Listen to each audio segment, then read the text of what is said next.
What a joy it is to just be in your presence. And I cannot tell you how blessed I am to see the sashes and you wearing them. And just if you knew how you looked, it's beautiful. And you're so obedient. I love that. You're going to really fit right in with our session today. It reminds me of, there was a time when I was driving on a highway at a stoplight, and there was many stoplights, and at this particular stoplight, I was paused and I was sitting in the passenger seat, and I think my 16-year-old was driving. And I looked to my right, and there was this beautiful little baby in a car seat, in the window in the back seat, just staring at me. And I was not driving, so I could, spend all sorts of time looking at this sweet little baby. And I was making eyes at him, and he was just ear to ear, grinning from ear to ear. And just kept smiling and bigger, and the more I looked and waved and bigger. And then I would turn away and I'd look back and he was still looking at me, and I thought, okay, this is getting a little creepy. So then we're the really long stoplight, can you tell? And so I was looking, and then I'd look away, and then still this huge, bright, beautiful little face staring at me, just smiling. And I thought to myself, that is how God sees us every day. The joy that's unending, the look that will not stop looking at us. That is how he feels and looks at each of us. And as we learned last night, as the grains of sand, infinite, that is the way he feels and the way he looks. His thoughts are so precious concerning you. And if you took nothing away from last night, I hope you took away that God's thoughts about you, each and every one of you, are so precious. And that's why I'm making you wear a visual reminder, because it's really an important message to hear. And not just listen, but wear and live out, walk out of here living that. So you may wear your sash every day from here on after if you want, to the grocery store or wherever you go in your day. And you can say, I gave you permission, okay? So this morning, we are moving to our next session. We talked last night about becoming God's treasure, and I'm sure you all have it memorized, wonderful, loved, and forgiven. And this morning, we are going to learn about the treasure giver. And more specifically, we're going to talk about Matthew 25 in depth. So if you brought Bibles, we are so going to be camping out, start to finish, in Matthew 25. And you might get tired of hearing my voice, so you can just read along and tune me out when I get to those parts. But Matthew 25 is a beautiful example for us of that solid teaching of Jesus, our treasure giver. And what you need to know about this whole passage is the context in which we read it and hear it. One of the things that I recognized is that the parable of the talents, which is the middle of the 3 stories found in Matthew 25, is where I had been studying. And what I realized is that the reason that I had maybe stayed away from the first parable, which is about the virgins and the bridegroom and having enough oil, and then the parable after that is about the sheep and the goats. And that one gets a little hard to hear too. I realized that the reason I had stayed away from those was because they were confusing, a little scary, and kind of hard to understand. And so in this retreat preparation, I dug much, much, much, much deeper with these 3 parables. And what I discovered is that there's 3 lessons, and we'll uncover today a lesson in each parable. So to understand the treasure giver, when we read these 3 parables, we'll learn 3 lessons, and we're going to find out just what his heart is for us. Now, the context is that Jesus is actually preaching to the 12. So in Matthew 24, they're at the Mount of Olives, and they're asking him, what is coming? What is happening? And he starts talking about the end of when he leaves the earth, and he's going to raise up, and this is all right there. We've just heard, I'm leaving and I'm coming back, and all of the things he says in Matthew 24. And it's just straight teaching. If any of you have the Bibles that have Jesus' words in red, these pages are just all red. They're all Jesus' words. There's very few notations or extra information. just his solid words. And so it can get hard to just keep reading because he speaks in such a context. He's talking in their time. He's talking in the cultural references that meet where they're at. He is right in the zone with the 12. And so sometimes we just sort of, where do we go with this? How do I understand it? How do I really make sense in today's world of what that means? Because clearly a lot of years have gone by. He's not back yet, right? But there's still something for us to be learned today. And the key is that in these parables, he's talking about the association, the comparison is with the kingdom of heaven. So every one of these three parables talks about, again, it's like the kingdom of heaven. And it's like the kingdom of heaven. And when the Son of Man returns, it's all about his return. And some people don't want to talk about his return. And other people only want to talk about his return. And so we have to find that common ground somewhere in the middle, because there is something for us to be doing while we're waiting for his return. That's what he was telling the 12. That's what he wants to tell us today. So here's our three lessons. So you know that we're talking about the kingdom of heaven, and that Jesus is using each of them to collectively talk about our future inheritance. Kingdom of heaven is used in many ways in the Bible. There's a lot of references to it, and it can mean right now, and it can mean the kingdom of heaven as our inheritance in the future. And in these parables, he's talking about the future inheritance to his believers, to the ones that are carrying on the church, which means it's for us, those people that believe. And the interesting thing that you need to note is that he's talking in cultural context, which we can also relate to, because there was the Pharisees who he really wanted to point out were not necessarily, even though they seemed like they were believers and seemed like everything on the outside was right, they really weren't there on the inside. And so this is driving it home to the disciples, but it's also in reference to the comparison between those that understand what the kingdom of heaven inheritance is and those that are acting like it and maybe aren't really there. That happens in our lives, doesn't it? Plenty of people walk around acting as if they understand the kingdom of heaven, but it can be a show. And he's so hardcore, I think, in these passages because he wants these disciples to know how it's going down. He wants them to be so clear because they are carrying on the church. Really important to understand that. So we're going to start with the first, which is the parable about the bridesmaids or the virgins and the bridegroom. And I'm going to start by reading it so that you get a context, because I feel like I could recite it by heart. But the first lesson that we learn in this first parable is about being wise. And if you're filling your blanks, that's the word you want in your line. At that time, the kingdom of heaven, just like we talked about, will be like 10 virgins who took their lamps and went out to meet the bridegroom. 5 of them were foolish, and 5 were wise. The foolish ones took their lamp, but did not take any oil with them. The wise, however, took oil in jars along with their lamps. The bridegroom was a long time in coming, and they all became drowsy and fell asleep. At midnight, the cry rang out, "Here's the bridegroom, come out to meet him." Then all the virgins woke up and trimmed their lamps. The foolish ones said to the wise, "Give us some of your oil, our lamps are going out." "No," they replied, "there may not be enough for both us and you. Instead, go to those who sell oil and buy some for yourselves." But while they were on their way to buy the oil, the bridegroom arrived. The virgins who were ready went in with him to the wedding banquet, and the door was shut. Later, the others also came. "Sir, sir," they said, "open the door for us." But he replied, "I tell you the truth, I don't know you. Therefore, keep watch, because you do not know the day or the hour." So the main premise that I pull out of this is wise versus foolish. Wise means being prepared.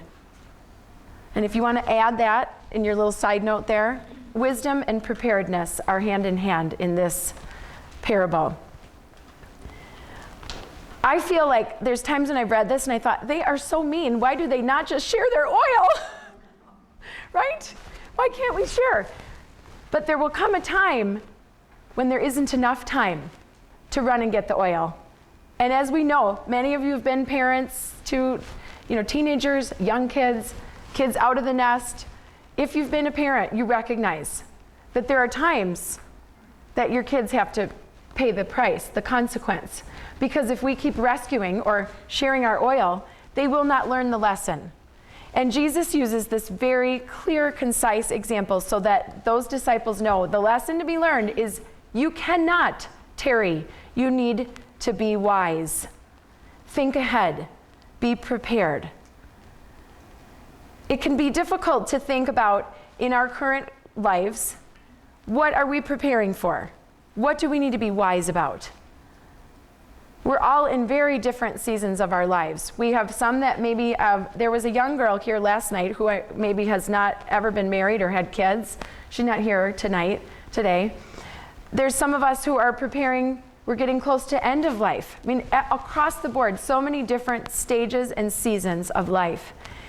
And we can think of being prepared and wise as an action item, because many of us as women tend to be doers. Anyone relate with that? Okay, just want to make sure you are alive and awake, because I think if you're a woman, you can understand what being prepared and action. We're action doers. Doer. And these women had the oil, they prepared, and then they went and sat. And that's an interesting thing to think about. In a season of preparedness, being prepared, sometimes we aren't necessarily supposed to be taking action. There can be many things that are going on in our lives that we're supposed to be paying attention, learning, wisdom, experiences that we're having that will prepare us. And it's the wisdom comes with how are we going to handle those situations? Are we going to be in a season of rest and preparedness and try to be doing all the time? Maybe that's not what God has in mind. It's an interesting thing to think about. I believe that every season's almost always preparing us for the next season. People say, I'm not ready to have a teenager. And I say, well, you have a lot of years left. There's a reason that you don't have a teenager till they're 13. Because you are not ready until they're 13. Same. The reason that God gives you 9 months, or hopefully at least 6 or 7 months to be pregnant, is because you are not ready to have a baby the minute you find out you're pregnant. He's preparing. That whole time, preparing us for what's coming next. I'm ready to have teenagers because I've lived with these children for 13 and 14 and 15 and 16 years. Some of you are ready for what's coming next because you have lived a very fast-paced life and you are ready for a season of rest and renewal and restoration. And there is nothing wrong with that season of rest. Nothing wrong. What happens is that we try to manipulate our own seasons. We try to manipulate, what does the wisdom look like? Oh, I'm supposed to be prepared, so that means action. It's not always action. Be ready. The bridesmaids, the virgins, are sitting there praying. They've even fallen asleep. Yay! Right? You can rest and still prepare for the next thing that God has for you. And that's going to look different for every one of us. Some are parenting little kids. Some are parenting high school and teen kids, middle school kids. Some have empty nests. Some have grandchildren. And that season of life is so different, but God is using it purposefully. We're all jointly, collectively preparing for His return when the kingdom of heaven is at hand.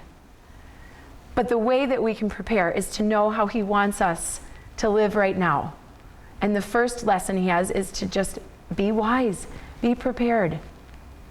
Listen to what He has to say. Pay attention to what's going on around you.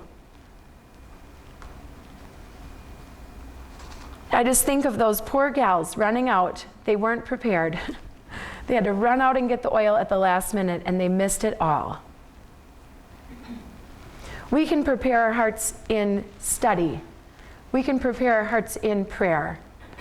We can prepare our hearts ministering to other people. We can prepare our hearts serving. We can prepare our hearts parenting. I'm in a very different season of life than I thought I might be in at this point in time. I left sort of a thriving speaking career in Minnesota, where I was finally, after 5 years, people maybe kind of knew who I was, and I was getting calls ahead and those kinds of things. And we were, yanked 1,500 miles away where I didn't know anyone. I joke and call it my domestic overseas assignment. That's how different life is here for me. It's a different season. But it doesn't mean that I'm not speaking near as much. But I feel like God's preparing me, that I'm supposed to be wise with this time. People don't know me. My list of to-do things is nothing like it used to be. I had a season of quiet and rest and silence that I hadn't had in 11 years. I basically ran every program at my former church. I volunteered in everything. I volunteered in the school. I was doing it all, right? And then people just keep asking, because you're doing. And then I moved away and I thought, this is God's gift. I need to be wise with the time he's given me. What is he calling me to do in this season? And he said, I want you to spend more time with me. I want you to write more. I want you to be quiet more. I want you to listen more. And yes, I will give you opportunities to open that trap of yours. But in the meantime, prepare, be wise, listen to what I have for you. And it has been the most blessed 1 year of my life that I have had in so long. I just think, wow, I never would have asked for it. Sometimes we get what we don't ask for, right? And it can still be a blessing if we are wise about how we use that gift. Where in your life is God calling you to be wise and prepare? You can write that down if you want.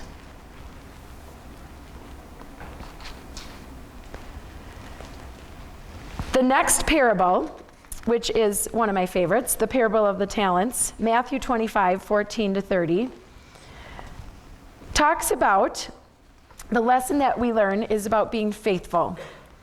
And the best way to remember that is this is where the phrase comes, well done, good and faithful servant.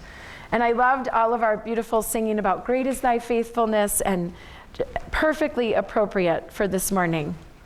And again, the first parable leads us to the second parable, because the servants also needed to be wise and be prepared. I think it's amazing what a phenomenal storyteller Jesus was, because he just uncovers enough and then he goes just a little deeper. And when we think about it, if he's talking about the oil and them being prepared, and he wants them to be ready when the master returns. Then we get to second parable, and all of a sudden here's the master handing you something. And he's saying, here is the talents, here's my money, here's something I have for you. So we're preparing so that when we get to second parable, we understand, oh, here's my time. He's handing me something now. And now I have to do with what he's giving me. So it's just this beautiful progression from the first to the second. So we will read the second parable. So if you're following along, we're on Matthew 25, verse 14. Again, it will be like a man going on a journey, and it, meaning the kingdom of heaven, will be like a man going on a journey, who called his servants and entrusted his property to them. To one he gave 5 talents of money, to another 2 talents, and to another 1 talent, each according to his ability. Then he went on his journey. The man who had received the 5 talents went at once and put his money to work and gained 5 more. So also the one with the 2 talents put his money to work and gained 2 more. But the man who had received the 1 talent went off, dug a hole in the ground, and hid his master's money. Uh-oh. After a long time, the master of those servants returned and settled accounts with them. Again, the master is returning. We're comparing everything to the kingdom of heaven. The man who had received the 5 talents brought the other 5. Master, he said, you entrusted me with 5 talents. See, I have gained 5 more. His master replied, "Well done, good and faithful servant. You have been faithful with a few things. I will put you in charge of many. Come and share your master's happiness." The man with the 2 talents also came. "Master," he said, "you entrusted me with 2 talents. See, I have gained 2 more." His master replied, "Well done, good and faithful servant. You have been faithful with a few things. I will put you in charge of many things. Come and share your master's happiness." Then the man who had received the 1 talent came. "Master," he said, "I knew that you are a hard man, harvesting where you have not sown and gathering where you have not scattered seed. So I was afraid, and I went out and hid your talent in the ground. See, here's what belongs to you." His master replied, "You wicked, lazy servant. So you knew that I harvest where I have not sown and gather where I have not scattered seed? Well, then you should have put my money on deposit with the bankers, so that when I returned, I would have at least received it back with interest. Take the talent from him and give it to the one who has the 10 talents. For everyone who has will be given more, and he will have an abundance.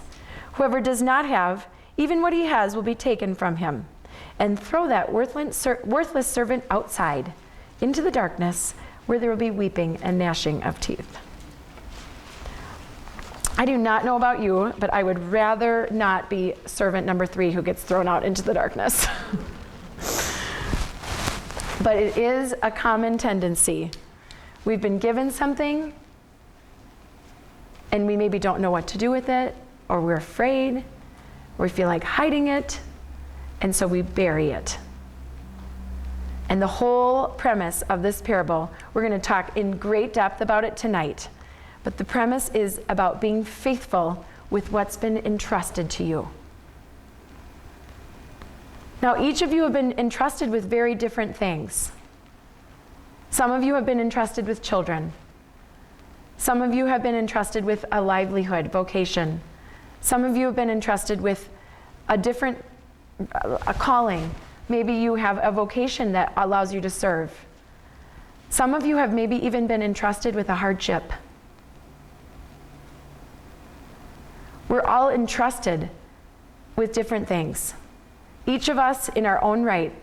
We don't get to compare or ask for 5 when we have been given 2, or ask for different. That's not our job. The master walks up and he hands you what he hands you. And the master is the treasure giver. So this is the direct connotation. Our treasure giver gives us treasure, and he says, hold on to it and use it wisely. Children, jobs, responsibilities, ministries, service, families, grandchildren, hardships, all of it. It's all been given, and we're supposed to tenderly care. So that's one thing, but then he also wants it to be multiplied. And we'll go more into depth about multiplying tonight. But the entrusted part is an important thing to hang on to. It is not ours. Not our time, not our skills, not our abilities, not our resources, not our finances. It is not ours. Perfectly clear, without a doubt. It says that he called his servants together and entrusted his property to them. Verse 14. Anytime there's a verse 14, I pay attention because I'm number 14 in my family. Some of my favorite verses are 14s. So, his property given to you. And what we want to hear him say is, well done, good and faithful servant. And that's the lesson that we need to learn from this parable about being faithful with what's been given. Faithful means many things. It means not wasting. It means multiplying. It means cherishing, not discarding it or throwing it away. Making the best out of it. You think of the one who went with 5 and made 5 more. There's so many things that he could have done to make 5 more. And even the master says, you could have even put it in the bank and it would have earned just a little more, which leads me to think that there's many ways that we can take care of what's been entrusted with us. Sometimes it means sharing it with other people. There's a very difficult season in our lives when we feel like we maybe aren't as capable as we once were. And we might feel like we don't have as much to offer the world. My mom is in that season.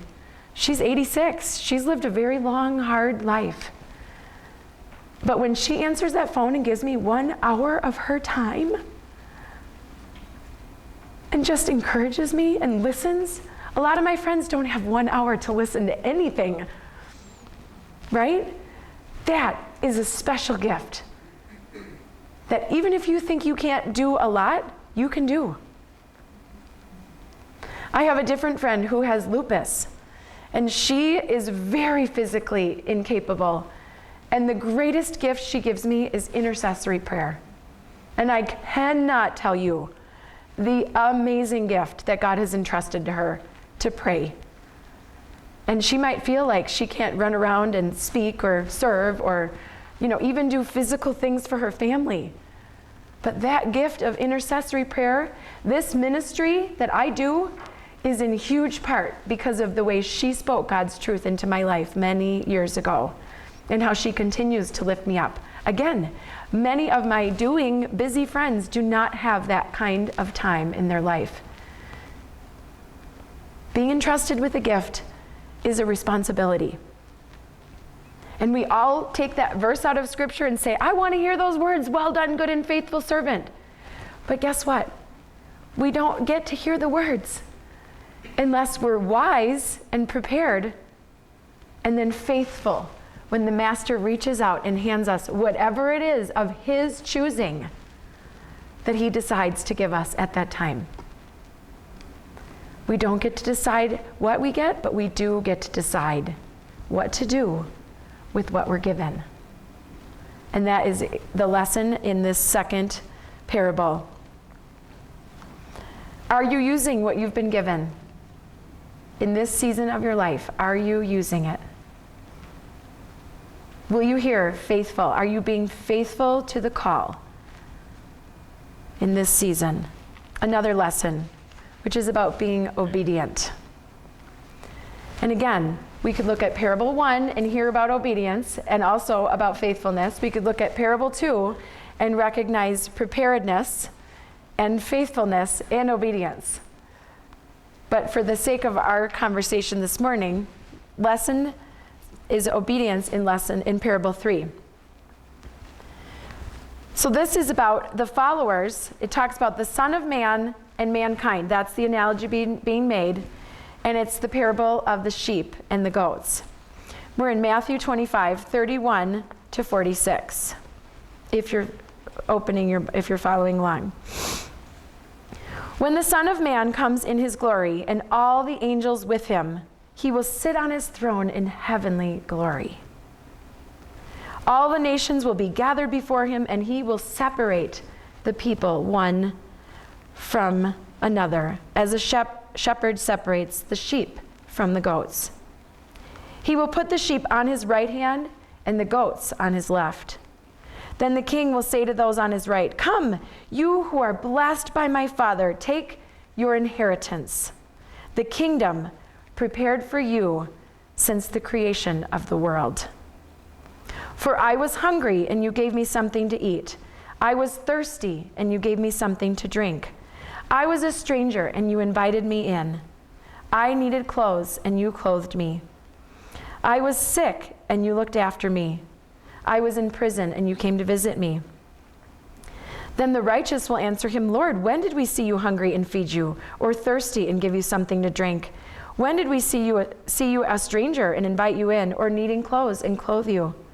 When did we see you sick or in prison or go to visit you?" The King will reply, "I tell you the truth, whatever you did for one of the least of these brothers of mine, you did for me."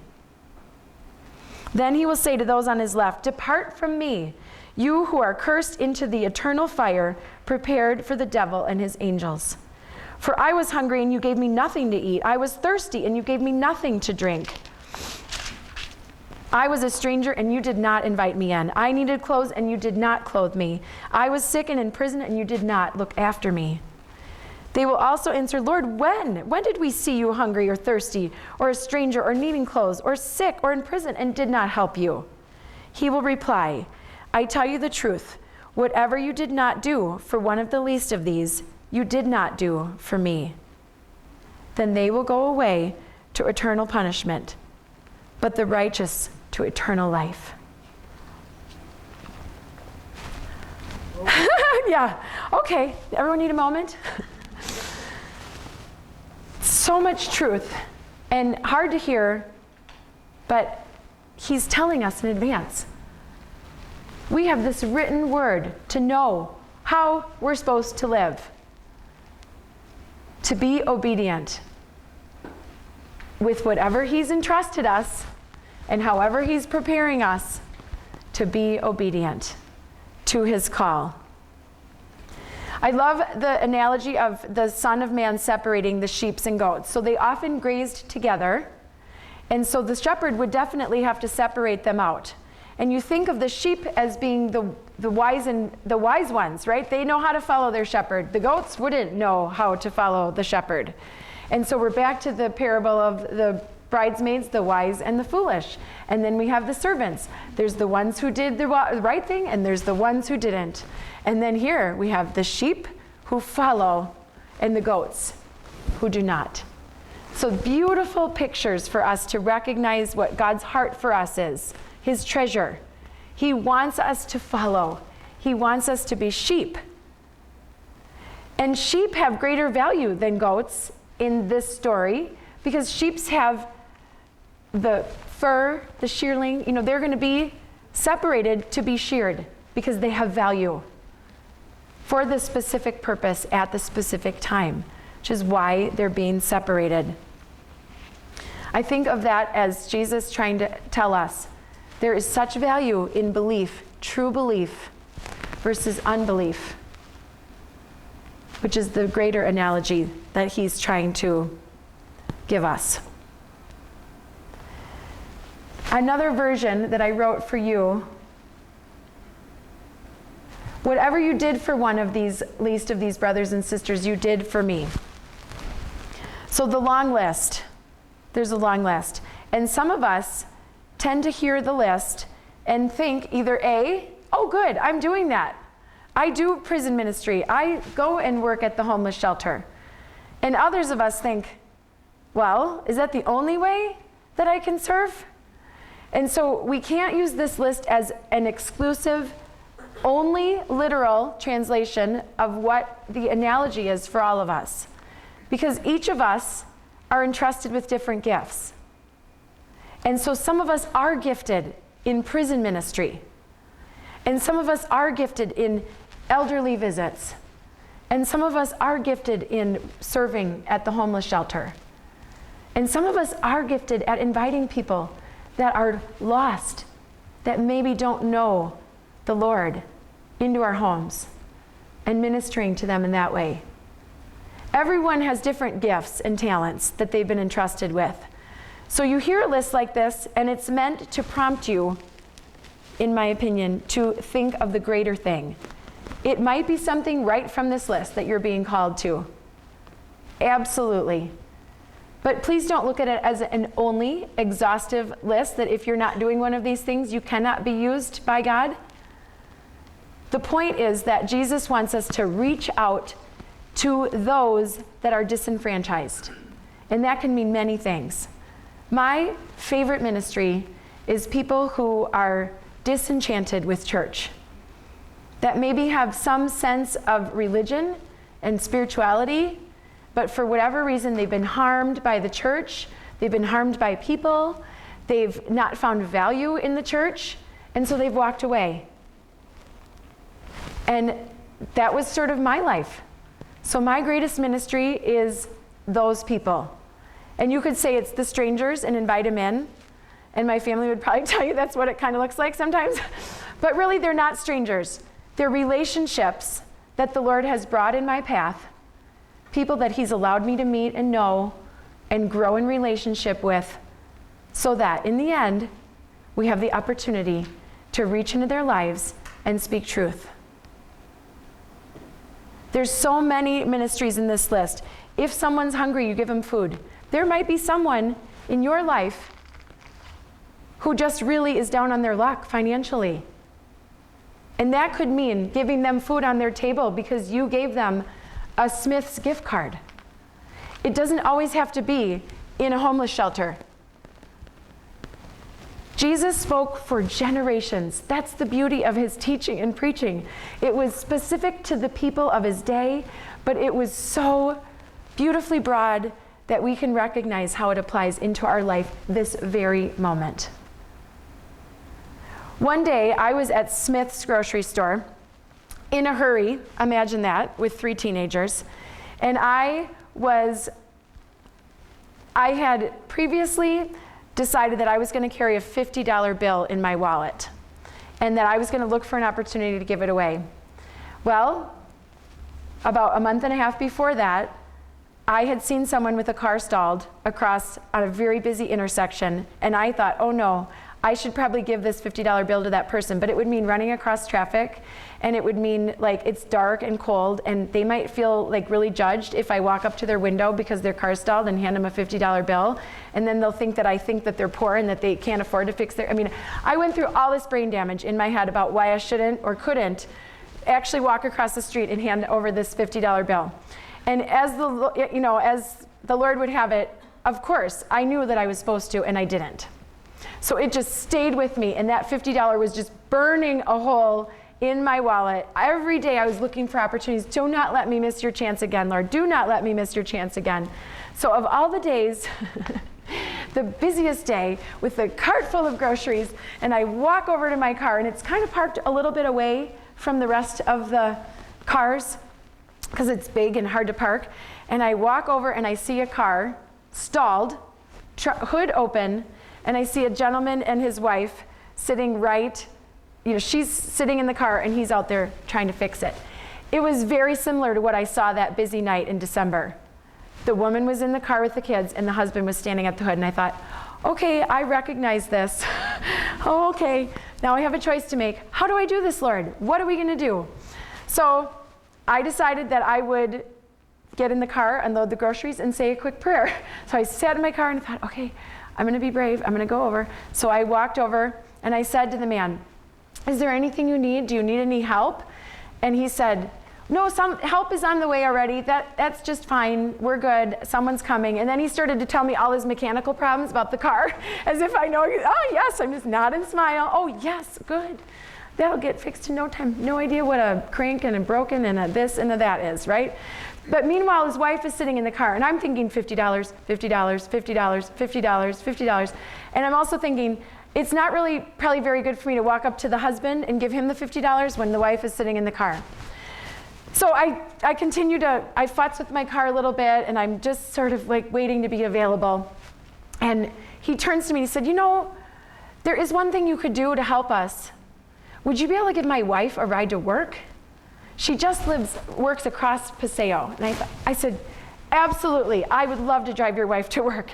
$50, $50, $50. So I said, just send her over. So I'm in my car, and she climbs in the car, and I just looked at her and I said, I'm just wondering, would there be any way that it would be okay with you if I was able to just help you and give you a little money, maybe to help towards your car? And her eyes perked. Yes, of course, that would be lovely. I said, well, I will just give it to you, and then you can give it to your husband. Look at how the Lord laid that out. So I didn't have to go to the husband. He asked for a ride, and she got in my car, and I was able to give her that money. And the next thing you know, he came over because he had to tell her one more thing.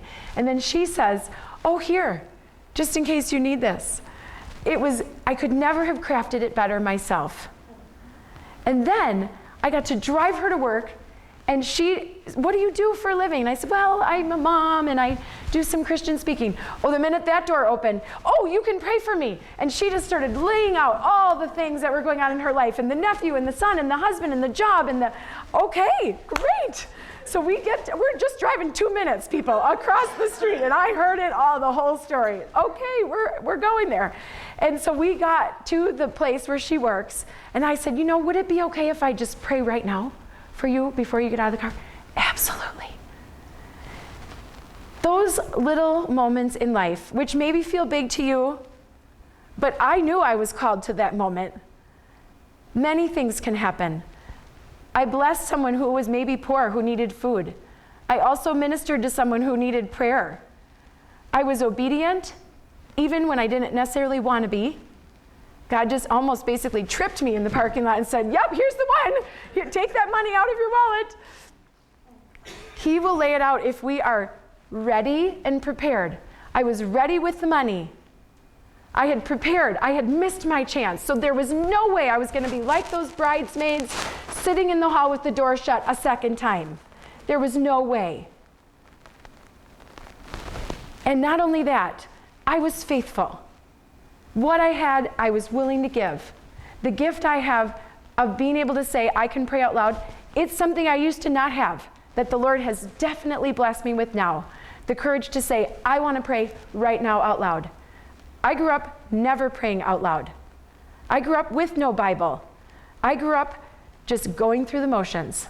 So all of this is brand new. If I can learn this, anyone can. It is never too late. And what Jesus wants us to know in this third parable, everything coming together, the wise prepared, the faithful with what I've given you, and the obedience to step out and do it when I ask you to do it. It all comes together, and the kingdom of heaven is coming. He is bringing it back. He is coming to collect. He is sheep and goading us. And the heart of the treasure giver for every one of you, each of his treasures, is that he doesn't want you to miss anything. He doesn't want you to miss it now in the beautiful kingdom of heaven that happens every day right here on this earth, and he doesn't want you to miss it then. We have choices every day, just like the bridesmaids, just like the servants, just like when the shepherd says, which way are we going?